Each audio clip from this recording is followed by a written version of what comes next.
วิดีโอนี้มันเป็นวิดีโอสาธิตการคิดไล่เนื้อที่ คิดไล่ความยาวหรือว่าคิดไล่รวงรอบของพื้นที่ที่เราต้องการโดยใช้เครื่องมือที่มากับโปรแกรม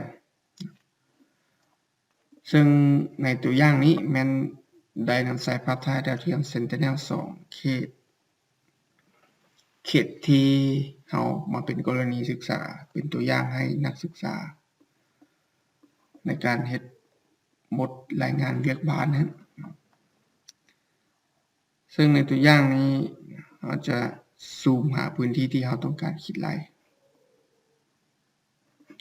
ภาพถ่ายดาวเทียม Sentinel มันจะมีคุณสมบัติของมันก็คือทุกๆ7มื้อมันจะโคจรกลับมาถ่ายบนเก่าและก็มีความละเอียดทางด้านจุดภาพหรือว่า resolution นั้น10 เมตรซึ่งความละเอียดของจุดภาพนั้นมันอยู่ไส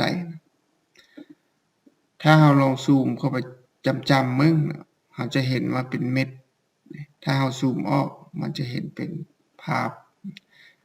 ดีๆถ้าเราซูมเข้าไปจำมันจะบ่เห็นเราจะเห็นเป็นเม็ดเป็นบล็อกนี่ก็คือเม็ดพิกเซลเม็ดพิกเซลนี้จะมีความละเอียดส่ำใดในโปรแกรมมันบอกว่า10 เมตรติ๊กใส่เครื่องมือ Mensus อยู่ในกลุ่มเครื่องมือของเครื่องมือ Tool ติ๊กเครื่องมือ Mensus มามันจะเด้งหน้าต่างขึ้นมาเราก็ติ๊กใส่ตัวนี้ตัว Mensus Line นี่ก็ติ๊กใส่แจนลากออกมาเนี่ยจะเห็นว่าข้างเบื้องนี้กว้าง10 เมตรข้างเบื้องนี้ก็กว้าง10 เมตรตัวเลขที่ปรากฏอยู่นี่ก็คือความยาวอันนี้แม่นความยาวของมันตัวฝั่งเลข8 6 5 4 7นี่แม่นเลขทศนิยมหรือว่าเลขเศษของมันนี่คือความละเอียดของจุดภาพตัวอย่างเราอยากคำนวณเนื้อที่ของพื้นที่สวนยางพาราตัวใดตัวหนึ่งซะเป็นตัวอย่างตัวนี้เราก็ติ๊กใส่เครื่องมือ Mensus นี่ขึ้นมา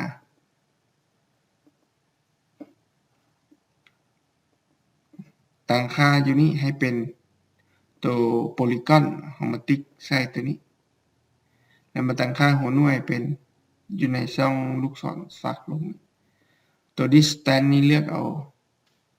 ตัว distance ก็คือเป็นระยะทางตัว area จะเป็นเนื้อที่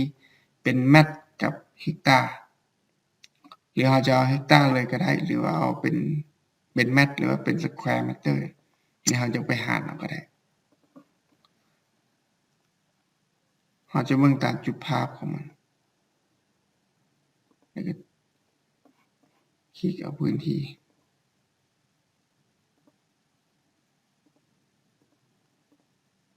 ถ้าภาพของเขียวละเอียดเท่าไหร่การคำนวณก็จะชัดเจนขึ้นเท่านั้น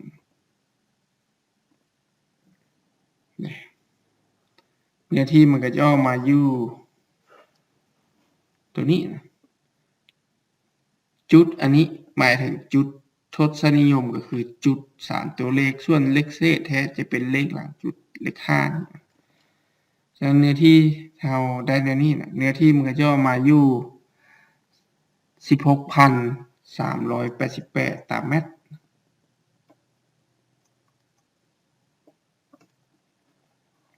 หรือว่าเนื้อที่ส่วนยางตัวนี้ตัวอย่าง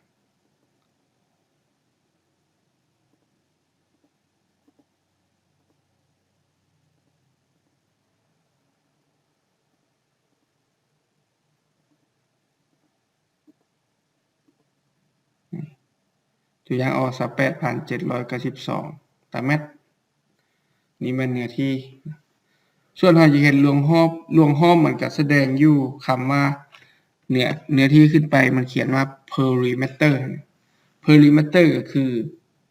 รวงรอบคำแปลมันรวงรอบออมพื้นที่นี่แหละหัวหน่วยมันจะวัดเป็นเมตรแต่ตัวเป็นเนื้อที่จะเป็น square meter ส่วนตัวถึงขึ้นไปอีกมันเขียนว่า segment ก็คือความยาวของข้างที่วัดแทกล่าสุดหรือว่าตัววัดแทกความยาวแต่ละข้างจากแกนนี้มานี่มันจะอยู่59เมตรนี่เหมือนกันวัดแทกมันจะได้ทางพื้นที่ความยาวอยู่นำกันตัวอย่างพื้นที่เป้าว่างตัวนี้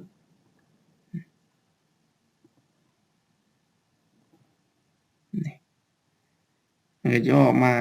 11,817 ตารางเมตรรวมรอบมี438 เมตรความยาวของข้างฝั่ง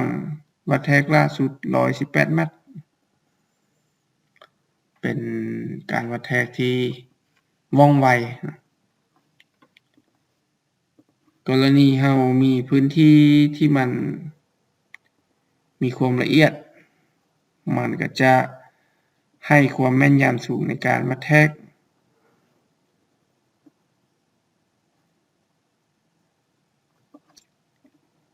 ตัวอย่าง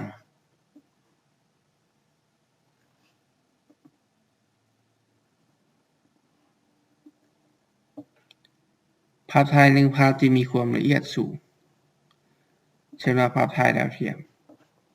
เราซูมลงไปนะเราจะเห็นเขารถแล่นอยู่กลางทางถ้าภาพถ่ายพื้นที่ของมีความละเอียดระดับนี้นะตัวอย่างว่าแทกกำแพงถึงยาวเท่าใดจากส่วนนี้หาส่วนนี้มันมีความละเอียด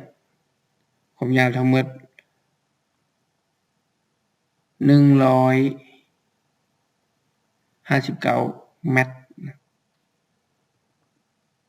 และความยาวจากตัวนี้หานี้ออกอยู่2 เมตร2 เมตรสาวนั่นให้เข้าใจว่า